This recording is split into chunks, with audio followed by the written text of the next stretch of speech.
was a midnight woman. His daddy was a drifter drummer. One night they put it together. 9 months later came the little black bummer. He was a laid-back lump in the cradle, chewing the paint chips that fell from the ceiling. Whenever he cried, he got a fist in his face, so he learned not to show his feelings.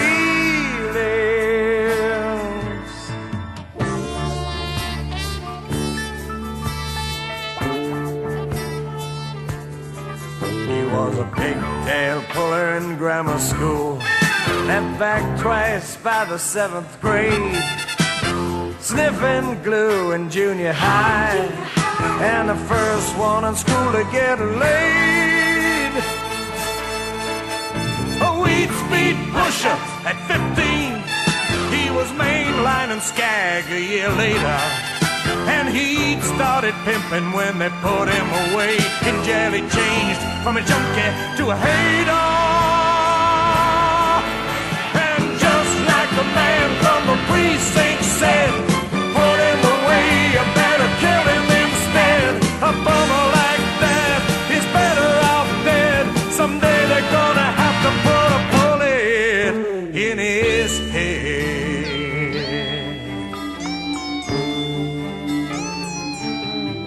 They threw him back on the street, he robbed an A&P. He didn't blink at the body that he shot dead, and just about the time they would have caught him too, he had the damn good fortune to get drafted.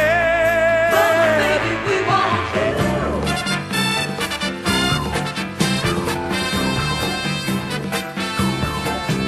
He was A1 bait for Vietnam. You see, they needed more bodies in a hurry.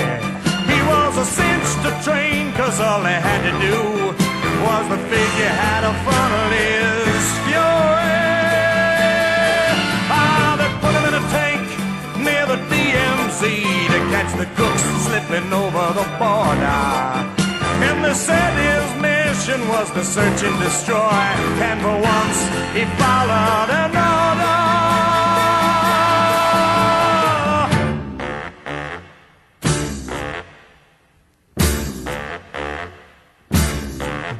One sweat-soaked day in the young Po Valley, with the ground still steaming from the rain, there was a bloody little battle that didn't mean nothing, except to the few that remained.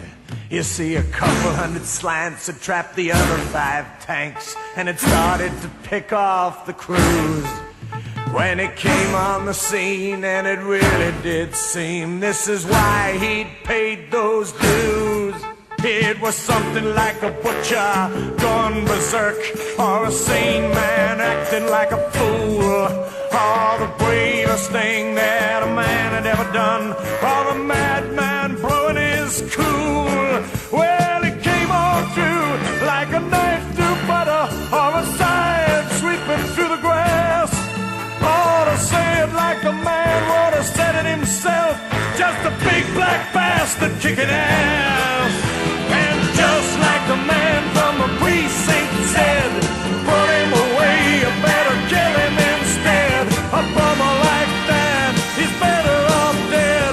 Someday they're gonna have to put a bullet in his head.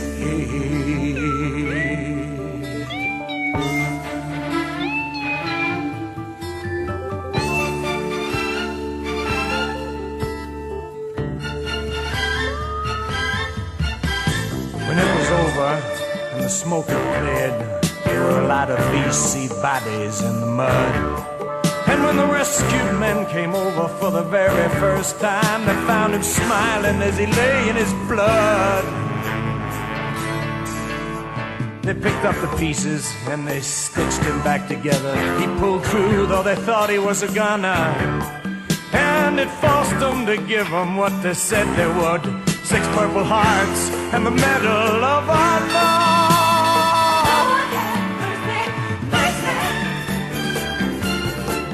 Of course he slouched as the cheap white hunky said, "Service beyond the call of duty.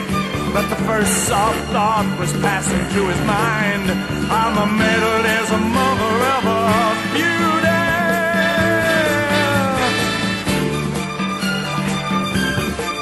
He got a couple of jobs with a ribbon on his chest, and though he tried, he really couldn't do them. There were only a couple of things that he was really trained for, and he found himself drifting back to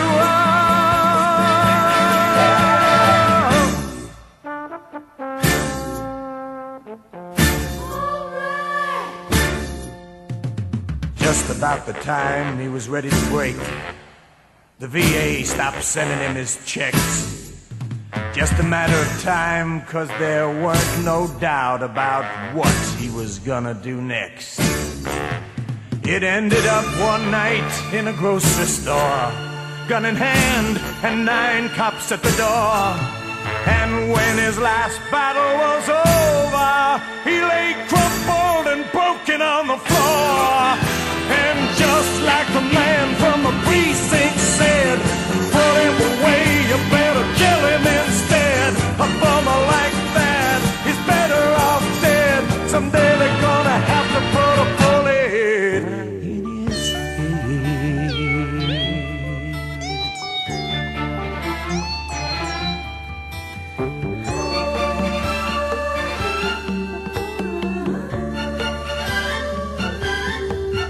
Well, he breathed his last, but 10 minutes passed before they dared to enter the place.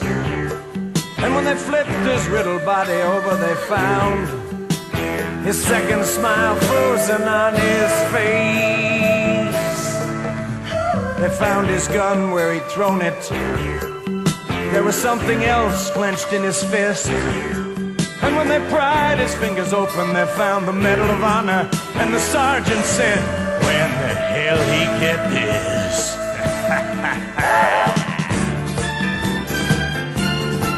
There was a stew about burying him in Arlington, so they shipped him in a box to Fayette. And they stashed him in a grave in the county plots, the kind we remember to forget. And just like the man from the precinct said, put him away.